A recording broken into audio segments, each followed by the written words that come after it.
Friends आपनकर संपर्क थिबा कौन स्त्री गुप्त संभोग संपर्क स्थापन निमित्त एक शक्तिशाली अघोर तंत्रोक्त उपाय आज क्षुद्र भिडियो मु आपनकर कल्याणार्थ शेयर करूची। एही उपायटुकु संपादन निमित्त आपनकर कौनसी सामग्री आवश्यक नहीं, आचार नीति नियम निष्ठार आवश्यक नहीं, अथवा कौनसी कष्टकर मंत्रोक्त उच्चारण मध्य नहीं। आपण माने जे जो अवस्था अछंती सेही अवस्था केवल सूक्ष्म मंत्रोक्त शब्द ध्वनि तरंग माध्यम ही शक्तिर उत्स को संपृक्त स्त्री मूलाधार चक्र को प्रेरण करने जहाँकि क्षुद्र भिडियो मु आपको अत्यंत सरल भाव में बुझाइबार प्रयास करुच्ची। आपण माने ध्यान रे भिडियो को शेष पर्यंत देखंतु जहाँद्वारा कि जदि कौन स्त्री रूप सौंदर्य आपण माने मंत्रमुग्ध हो उठी अंततः ताको गोटे थर आप प्राप्त करने चाहूँगी, मात्र जदि ताहा कौन मत संभव हो न थाए तेबे सूक्ष्म अघोर मंत्रोक्त शब्द ध्वनि तरंग माध्यम आपण तांको निमिषक निज प्रति आकर्षित करिकरी तांको सह संभोग संपर्क स्थापन करि परिबे। एही चमत्कार अघोर शब्द ध्वनि तरंगर उपस्थापन पूर्व आपन क्षुद्र निवेदन, जदि आपण आज प्रथम बार करिकरी चैनल प्रवेश करिसंती एही भली कंटेंट आपन रुचि रहउची तेबे चैनल कड़े थिबा लाल कलर सब्सक्राइब बटन क्लिक करी बेल आइकन क्लिक करी एवं ऑल नोटिफिकेशन उपर क्लिक करी चैनल टी को सब्सक्राइब कर नियंतु, जेभली कि आमे जेतबेले मध्ये आपनमानक सेवारे एही भली तंत्र मंत्र वीडियो अपलोड करिवु तार सर्वप्रथम नोटिफिकेशन आपन पाखरे पहुंचीबो एवं से सब को आपण माने सर्वदो देखि करी किछि ज्ञान आरोहण करि परिबे। तबे फ्रेंड्स एबे नजर पकेबा शक्तिशाली अघोर मंत्रोक्त शब्द ध्वनि तरंग जहाँ माध्यम कि आपण कौन सी मध्य स्त्री जे कि आपनकर संपर्क भितर अछंती तांको सह आपनकर कथावार्ता चलीची, भाव विनिमय चलीची, मात्र संभोग संपर्क स्थापन हो पार नहीं जहाँकि आपनकर मन भितर अच्छी बेसी नहले भी गोटे थर ताको आपण प्राप्त करने चाहूँगी। से स्त्री को आपण यही गुप्त शब्द ध्वनि तरंग प्रेरण करी आपण तांको निजर करि परिबे, तांको सह समस्त चाहूथिबा संपर्क को स्थापन करि परिबे। एही गुप्त अघोर मंत्रोक्त शब्द ध्वनि तरंग को प्रेरण करने से भली दुर्ह व्यापार नुहे। केवल भिडियो को ध्यान सहकारे बुझंतु केउ भली भाबरे आपन के गुप्त शब्द ध्वनि तरंग को प्रेरण करने अच्छी। यही शब्द ध्वनि तरंग जहाँकि अघोर मंत्रोक्त शब्द ध्वनि तरंग अटे, मात्र 3 गोटी शक्तिशाली स्वयं सिद्ध शब्द को लेकरी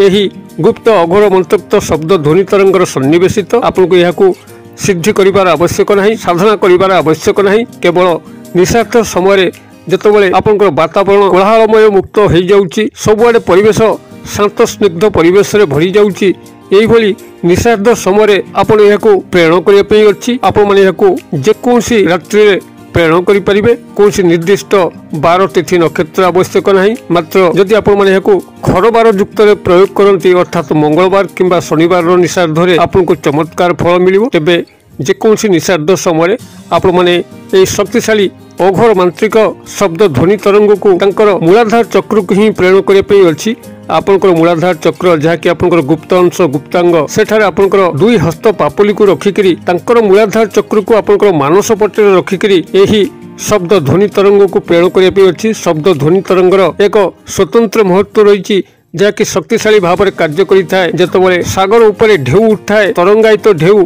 से जुआर बहुत किछि शक्ति संबलित होता है एवं यही जुआर आपनकर बहुत शक्ति उत्पन्न होता है। से भाव में जदि शब्द को जल हिसाब से नेबे एवं जुआर को शब्द ध्वनि तरंग हिसाब से नेबे आपनकर यही शब्द ध्वनि तरंग बहुत किछि शक्ति प्रदर्शन करिथाए। तेबे याकू सठिक विधि मते ही केवल प्रेरण करने अच्छी, जहाँकि यही क्षुद्र भिडियो मु आपण मानक सह शेयर करूची। आपण मान जदि ब्रह्मनाथ ओम को विचार करिवे, ओम होउची आपनकर गोटे शब्द, मात्र जेतो ओम को आपण माने मंत्रोक्त ध्वनि रे परिणत करिवे आपनकर एही भली हबो ओम ओम ओम। ये गोटे शब्द ध्वनि तरंग रे आपनकर परिणत होउची एवं एही शब्द ध्वनि तरंगर आपनकर ओम शब्द ठारू शक्ति अधिक। तेबे जेतबेले आपण माने एही अघोर मांत्रिक शब्द को शब्द ध्वनि तरंग रे परिणत करिकरी तांकर मूलाधार चक्र को आपण माने प्रेरण करछंती, जहाँकि शक्तिर उच्च केंद्र प्राण केंद्र एवं यही मूलाधार चक्र माध्यम बहुत किसी तंत्रोक्त साधना करा जाए एवं ताहा पूर्ण भावे फलवती होता है जदि यह सठिक भाव में व्यवहार करा जाए। तेबे जेकोसी निषाद समय ता आपनकर कौन मध्य बार नक्षत्र तिथि होता किंबा जदि खर बार युक्त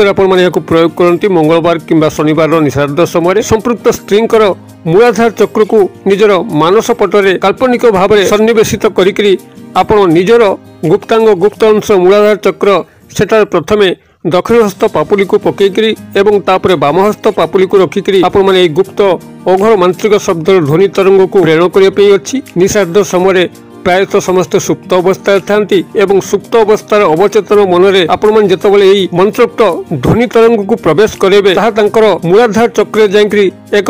ଅଦ୍ଭୁତ ତନ୍ତ୍ରୋକ୍ତ ଉତ୍ତେଜନା ସୃଷ୍ଟି କରିବ, ତନ୍ତ୍ରୋକ୍ତ କମ୍ପନ ସୃଷ୍ଟି କରିବ। ଯେଉଁ କମ୍ପନ ଫଳରେ କି ସେ ଏଭଳି ଭାବରେ ଆପଣଙ୍କ ପ୍ରତି ଉତ୍ତେଜିତ ହେବେ, ଆକର୍ଷିତ ହେବେ, ଯାଦ୍ୱାରା କି ଏହି ଗୁପ୍ତ ସମ୍ଭୋଗ ସମ୍ପର୍କ ସ୍ଥାପନ ହୋଇପାରିବ। କିଏ ପ୍ରେରଣ କରୁଛି, କ'ଣ କରୁଛି, ସେହି ସ୍ତ୍ରୀକୁ ତାର ସ୍ୱପ୍ନ ମାଧ୍ୟମରେ ଏହି ତନ୍ତ୍ରୋକ୍ତ କ୍ରିୟା ମାଧ୍ୟମରେ ଆପଣଙ୍କ ଚେହେରା ଦୃଶ୍ୟମାନ ହେବ ଏବଂ ଆପଣଙ୍କ ପ୍ରତି ଆକର୍ଷିତ ହେବାର ସମସ୍ତ ତନ୍ତ୍ରୋକ୍ତ କ୍ରିୟା ଆରମ୍ଭ ହୋଇଯିବ। ଏହାକୁ ଏହିଭଳି ଗୁପ୍ତ ଶବ୍ଦ ଧ୍ୱନି ତରଙ୍ଗ ମାଧ୍ୟମରେ ଏହି ଶକ୍ତିଶାଳୀ ସିଦ୍ଧ ଅଘୋର ମନ୍ତ୍ର ଯାହାକି 3 ଗୋଟି ଶବ୍ଦ ବିଶିଷ୍ଟ ଆପଣଙ୍କୁ ଏହାକୁ ମନ୍ତ୍ରୋକ୍ତ ଧ୍ୱନି କରିକିରି ତାଙ୍କର ମୂଳାଧାର ଚକ୍ରକୁ ନିଜର ମାନସ ମଧ୍ୟ ରଖିକିରି ଆପଣଙ୍କୁ ମାତ୍ର 3 ମିନିଟ୍ ପାଇଁ ଅନବରତ ଧ୍ୱନି ତରଙ୍ଗ ସୃଷ୍ଟି କରିବା ପାଇଁ ଅଛି ଏବଂ ଏହାକୁ ପ୍ରେରଣ କରିବା ପାଇଁ ଅଛି। ତେବେ ଯେକୌଣସି ମଙ୍ଗଳବାର ରାତ୍ର ହେଉ, ଶନିବାର ରାତ୍ର ହେଉ, ଯାହାକି ଖରବାର ଯୁକ୍ତ କିମ୍ବା ଯେକୌଣସି ରାତ୍ର ଆପଣଙ୍କ ସୁବିଧା ଅନୁସାରେ ନିଶାର୍ଦ୍ଧ ସମୟରେ ଯେତେବେଳେ सारा जगत सुप्त अवस्था थी सबुआड़े शांत स्निग्ध परिवेश भरपूर होता आपंकर निजर रूम मध्य बसिक न्यूनतम वस्त्र अर्थात आपंकर बाह्य वस्त्र किसी आवश्यक नहीं केवल गोटे उत्तरीय कांधे पकईथे एवं आपंकर अंत वस्त्रटी आपंक पाखे थी अवस्था पद्मासन बसिक से स्त्री घर जो दिगरे अच्छी से घर दिग को आपंकर मुख करी आपंकर निजर गुप्त अंशरे दक्षिण हस्त पापुली को घोड़ेकरी एवं तापर बाम हस्त पापुली को रखिकी यही शब्द ध्वनि तरंग को आप 3 मिनिट मानस मध्य उच्चारित कर मूलाधार चक्र को आपण प्रेरण करूँ जद्वारा कि मूलाधार चक्र जो शब्द ध्वनि तरंगर प्रवेश घटव से एक तंत्रोक्त उत्तेजन सृष्टि हम कंपन सृष्टि हम एवं से कंपनर मूल स्वरूपर पाखे काल्पनिक चित्र स्वप्न माध्यम पहुँची किए डाकुची कौन पर डाकुची ए समस्त विषय तंत्रोक्त स्वप्न माध्यम अवगत हम एवं ता परदिन सकाळु जो रात्र पाउची चेतन मन मध्य अवचेतन मनर रिफ्लेक्शन घटिबो एवं से आपको मन पकड़ लगे आपण प्रति दुर्बलता सृष्टि हो से आपको आसी देखा करेंगे जदि कॉल ब्लॉक कर निश्चित आपको अनब्लॉक करके कॉल करेंगे मेसेज करेंगे आपंकर गुप्त संभोग संपर्क स्थापन समस्त दिग उन्मोचन हम तेबे ये शक्तिशाली अघोर मांत्रिक शब्दटी ये मुझे कल्याण शेयर करुच्ची आवश्यक स्थले बनान डाकी दूसरी आपण कागज कलम टिपि नि केवल यह मुखस्थ कर नबार अच्छी जो भाव में कहली गुप्त शब्द ध्वनि तरंग ये मंत्रोक्त शब्द को सृष्टि कर मूलाधार चक्र को ये निर्दिष्ट निषाद समय प्रेरण करने आपंकर यही अघोर मांत्रिक शब्द जहाँकि स्वयं सिद्ध खूब शक्तिशाली खूब प्रचंड कस्मिन काले विफल हुए ना जितेबाला यह गुप्त मंत्रोक्त शब्द ध्वनि तरंग रूपांतरित कर प्रेरण कराए आपंकर मांत्रिक शब्द हूँ ओं योनि स्वह ओं योनि स्वह बनान डाकी दौची ओं योनि अंतस्थ यो ओकार न हर्षिकार योनि स्वह दंतेश बफला विसर्ग यह हूँ आपंकर अघोर मांत्रिक शब्द जहाँकि स्वयं सिद्ध आपण जो शब्द ध्वनि तरंग मात्र 3 मिनिट करेंगे आपको नॉनस्टॉप भाव में ओं योनि स्वह ओं योनि स्वह ओं योनि स्वह ओं योनि स्वह ये भाव में आपण शब्द ध्वनि तरंग परिवर्तित करेंगे एवं आपंकर मानस चक्र तांकर काल्पनिक मूलाधार चक्र गुप्त अंशर काल्पनिक चित्र खेलुथिबो आपण माने क्रियाटी को मात्र गोटे थर प्रयोग करंतु चमत्कार कौन लक्ष्य करेंगे से ही आकांक्षित स्त्री आपण निश्चय गुप्त संभोग संपर्क स्थापन हम जदि भिडियोटी भल लगुए तेज या लाइक करेंगे सांगसाथी महल यथेष्ट मात्रा शेयर करेंगे जो कि यह समस्त पाखे पहुँचो समस्त कल्याण कर आपंकर कल्याण हम भिडियोर क्षुद्र परिसर मध्य मत विदाय दिंतु पुणी आपण देखा आउ एक शिक्षणीय भिडियो से पर्यंत आपण समस्ते मंगलमय कृपार भले था रोचे।